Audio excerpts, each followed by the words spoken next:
C'è una quinta dimensione, oltre a quelle che l'uomo già conosce. È senza limiti come l'infinito. È senza tempo come l'eternità. È la ragione intermedia tra la luce e l'oscurità, tra la scienza e la superstizione. È la regione dell'immaginazione, una regione che si trova ai confini della realtà.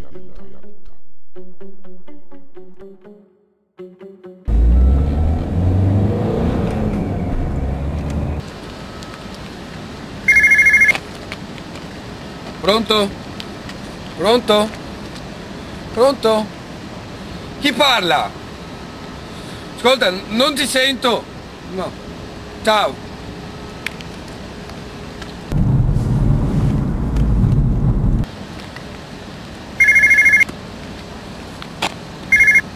Pronto? Pronto? Stai attento! Stai attento! Devo stare attento? Stai attento! Devi stare attento! Devo stare attento a cosa? Attento?